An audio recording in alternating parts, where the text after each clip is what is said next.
Hey everyone, Chris here from Real Rideshare Stories. If you're new to the channel and you're looking for different things within the rideshare industry, whether it's updates to what's going on, news, tips and tricks for passenger drivers, or what's actually happening on real rideshare rides, start now by hitting that subscribe button and ring the bell for notifications. Also make sure to check the description below for other helpful information and tips. Lyft sent out an update email to all of its drivers again, which is a great thing because they are actually doing some good communication when it comes to what's going on, some news and updates regarding its drivers and how it's going to affect them.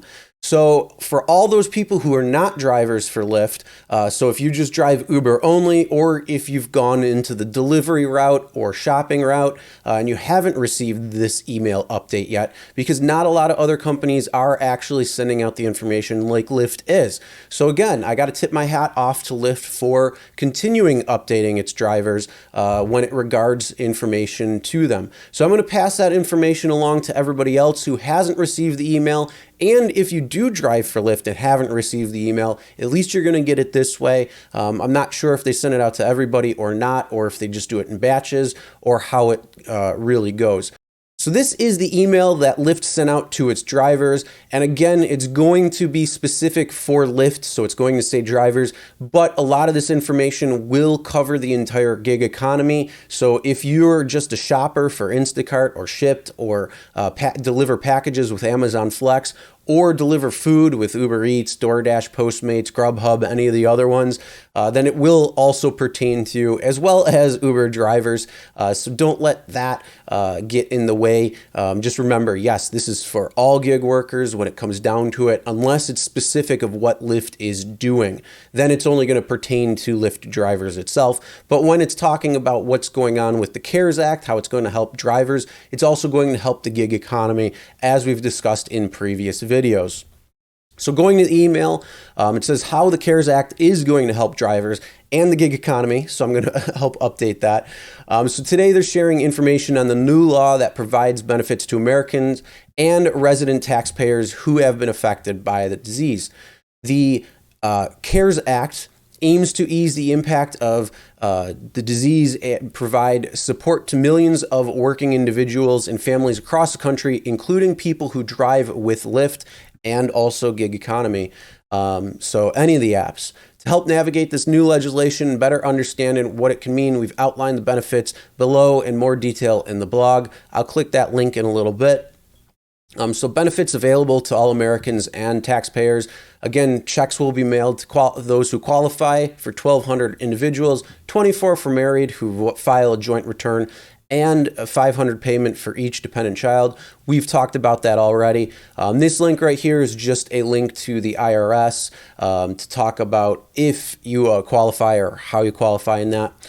Some of the other aspects of what's good that's going on that we haven't really talked about or much on the channel is that they are going to give some loan breaks and rent breaks and all those things for protections. So a penalty-free break from paying your federally backed mortgage for 6 months to a year for those experiencing any hardship related to the disease. New rental eviction protections if renters are unable to make payments for reasons relating to the disease as well. So those can be more specific. They can vary state to state or even local area to local area. So city to city, they may vary. So if you need to find out any more information on that, just do a nice Google search. Make sure you're looking at either your city, your town, your state to see what is actually being done in place. Also, the ability to pause certain federal student loan payments for 6 months with no interest added. So it's just going to defer the payments from now for the next 6 months with no interest added, which is actually a really good thing. Now, going back to this penalty-free break from paying your federally backed mortgage, if it is still going to incur interest, I would recommend paying that as much as you can. So if you can't pay it right now, then you know what, take that time and worry about other bills that you may have to pay. Put that on the back burner. But again, if you have interest incurring on that mortgage, then you want to try to pay that as well, just in case something happens. And again, 6 months worth of interest occurring can actually add some time onto your loan. So you want to make sure that you take full advantage of what you can and play it smart when it comes down to it. So they're talking about some other benefits for self-employed and independent contractors. So they're giving you tax breaks if you get sick or are caring for sick family members. Again, they haven't gotten into the details of this. This is stuff that if you'd like to get a little bit more research on, you can definitely just Google it. There's definitely going to be a lot of information out there. Tax breaks also if you had to stop working to take care of a child whose school has closed due to the disease, which is actually about most schools. So if you had to stop working, there could be tax breaks available for you, and a new unemployment assistance program for independent contractors who are unavailable to work as a direct result of the disease, with an extra $600 per week for up to 12 of those weeks on top of regular benefits. And that is the pandemic unemployment assistance program that we've been talking about a lot recently when it comes to it, because that is the program that is allowing the expanded benefits for drivers, for delivery drivers, for shoppers, and everybody else in the gig economy to be able to claim unemployment insurance in case or if they have had some sort of problem and cannot work.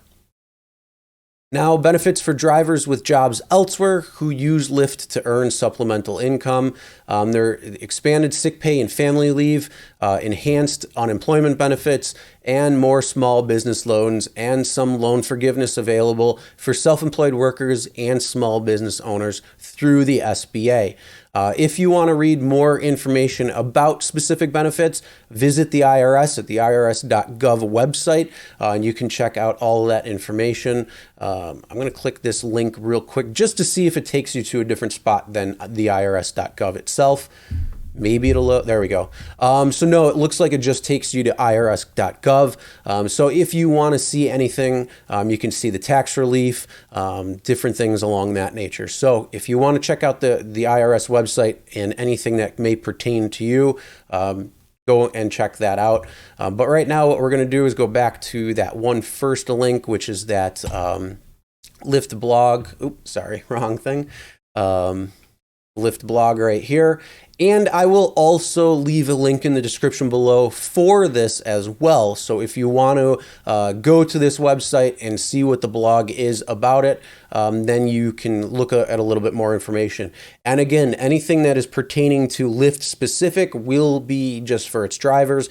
But for when it's talking about the CARES Act or anything, when it comes to independent contractors or gig workers, that encompasses everybody. So don't feel put off if it says drivers on the blog. Again, it's a company that's relating to its drivers itself.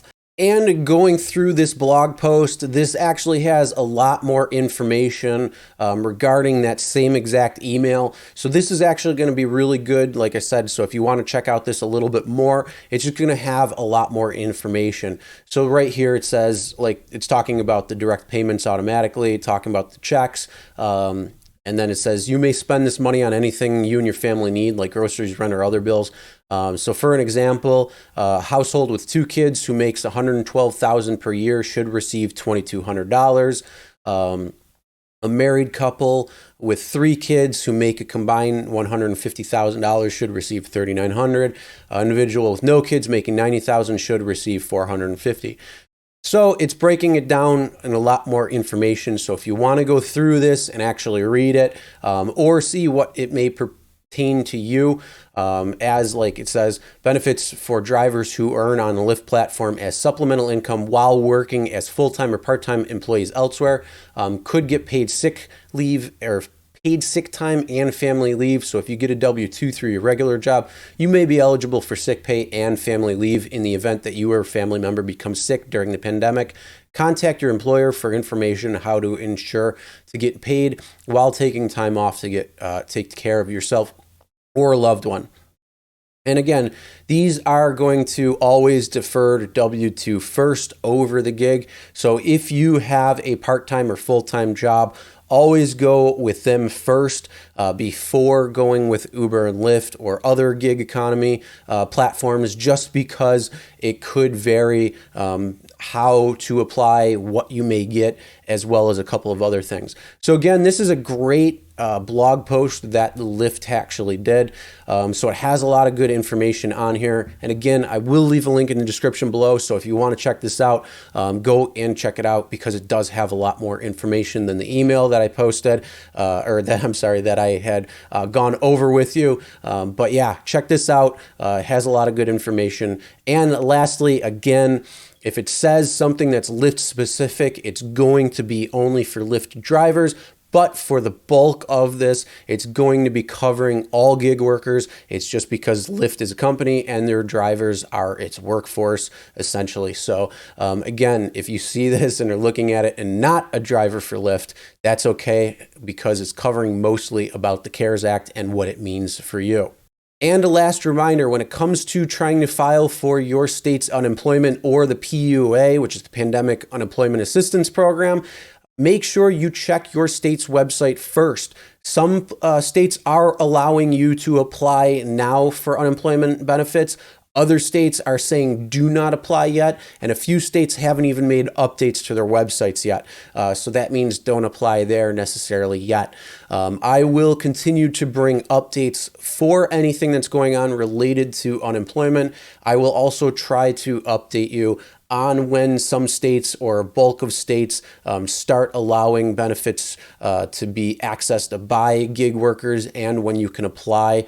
So stay tuned for those videos, as well as anything else that I normally post, which mostly has been this whole pandemic related material right now. But as things start kind of getting in place and all that, we'll go back into the normal content that I normally put out there. But yeah, I wanted you to have at least this information, because it is a great piece of information. And I got to tip my hat off to Lyft, because they are actually updating their drivers and putting quite a bit of information in there. And for all those who got the Uber email a few days ago, I think maybe 2 days ago now, it was very short, and it was like 3 paragraphs long, and it didn't have a lot of information. So they haven't really put the time and effort Lyft has when it comes to trying to update its drivers, and then me in turn trying to update everybody in the gig economy. All right, that's the end of this video. Make sure you subscribe and ring the bell for notifications, so you'll be notified every time a new update is made available, or any video that comes out going forward. And make sure to check the description below for other helpful information and tips, and great links like the Lyft Hub blog, where it will be linked below. And as always, never drink and drive. Always tip your drivers, your delivery partners, and your shoppers. And we'll see you next time.